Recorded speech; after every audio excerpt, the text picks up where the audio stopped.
কোনো সরকারই সালমান শাহের ঘটনার সুষ্ঠু বিচার করেনি।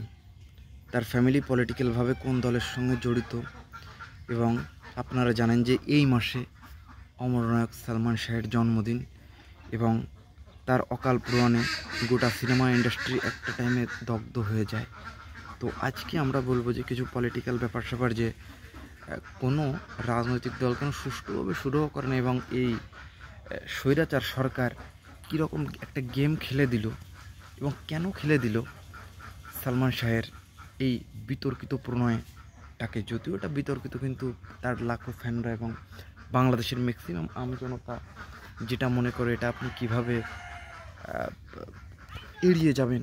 সব কিছু কিন্তু এড়িয়ে যাওয়ার যায় না, কিছু কিছু ব্যাপার থাকে। তো আজকে এই বিষয়ে আমরা বেশ কিছু কথা বলবো। ভিডিওটি খুব স্পেশাল হতে যাচ্ছে। ভিডিওটি স্টার্ট করার আগে আপনাদের কাছে ছোট্ট একটা অনুরোধ, আপনারা ফিল্ম স্পাই চ্যানেলটিতে নতুন হয়ে থাকলে ডেফিনেটলি সাবস্ক্রাইব করবেন, বেল আইকনে ক্লিক করবেন, লাইক কমেন্ট শেয়ার জানিয়ে দেবেন আপনাদের মূল্যবান মতামতটি। দেখা হচ্ছে নেক্সট কোনো ভিডিওতে। শুধু ফিল্ম স্পাইয়ের সঙ্গেই থাকবে। শুরুতে আমি যে কথাটা বলবো, যে সরকারই হোক না কেন, এই ঘটনাটা সুষ্ঠু শুরু যারা করতে পারেনি তারা জাতির শত্রু, তারা দেশের শত্রু।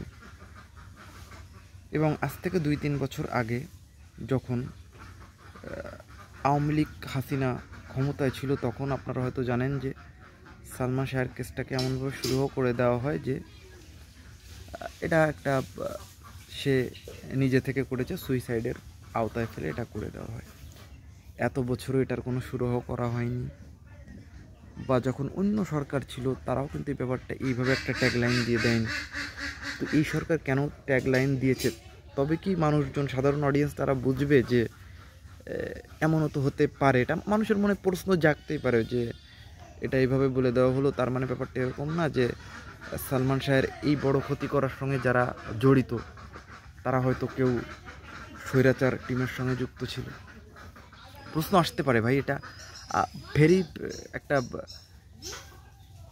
একটা সিম্পল একটা ব্যাপার। এটা যে কারো মাথায় আসতে পারে যে এটা জড়িত ছিল, কিন্তু এটার যেহেতু সুষ্ঠু কোনো সুরাহ এখন অবধি করা, যেটা করেছে ওই সরকার, সেটা ডেফিনেটলি সেটা কোনো মানুষ চায়নি বা কোনো মানুষ সেটা মেনে নেয়নি। কিন্তু এখন আমরা যে টপিক্সের উপর বেস করে কথাটা বলবো, যে আসলে এটা তো যেটা হয়েছে সেটা তো দেখেন, এটা আমরা কেউ চাইনি। কিন্তু যখন বিএনপি সরকার নিয়ে আমরা যদি কিছু কথা বলি, যে সালমান শাহের ফ্যামিলি এবং তার মা, তারা কিন্তু বাংলাদেশ জাতীয়তাবাদী দল বিএনপির সঙ্গে কিন্তু তারা যুক্ত ছিল, এবং বিভিন্ন সময় দেখা যাচ্ছে এর কারণে কিন্তু বলা হয়ে থাকে যে সালমান শাহের এই কেসটা সঠিকভাবে শুরু করা হয়নি, বা তারা যোগ্য সম্মাননা কোথাও পায়নি। কিন্তু আজকে যদি কেসটা যদি ওইভাবে না করা হতো, আজকে ইউনিস সরকার বা যদি দেশের কোনো সরকার পরিণত হতো, তাহলে হয়তো এই কেসটা আরও অন্য ওয়েতে একটু দেখা হতো, আরও গুরুত্ব দেওয়া হতো এই কেসটার প্রতি। তো দেখেন,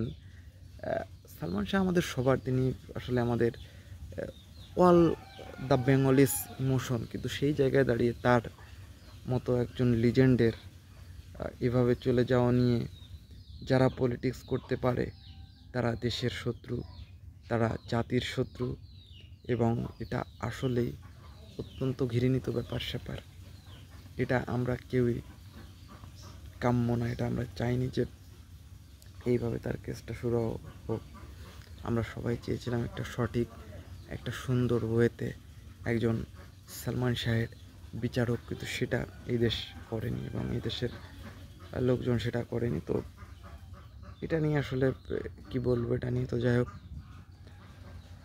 এটা নিয়ে আপনাদের কি মনে হয়? এখন আবারও এই কেস কিন্তু রয়েছে। এই কেস যতদিন না পর্যন্ত শুরু হচ্ছে, যতদিন না পর্যন্ত এই কেসের একটা ফাইনাল রায় অডিয়েন্সদের মন পুতুল না হয়, ততদিন কিন্তু এটা চলতে থাকবে, এবং এটা চলা উচিত। যেখানে কোটি ফ্যানদের ইমোশন একদম ক্যারিয়ারের স্বর্ণচূড়ায় বিরাজ করে একজন মানুষ এই ধরনের ঘটনা ঘটাতে পারে, এটা অবিশ্বাস্য। যাই হোক, এটা নিয়ে কিছু কথা বলার ছিল। ভালো লাগলে লাইক কমেন্ট শেয়ার জানিয়ে দেবেন আপনাদের মূল্যবান মতামতটি। দেখা হচ্ছে নেক্সট কোনো ভিডিওতে। সব বিষয়ে ফিল্ম স্পাইয়ের সঙ্গে থাকবেন।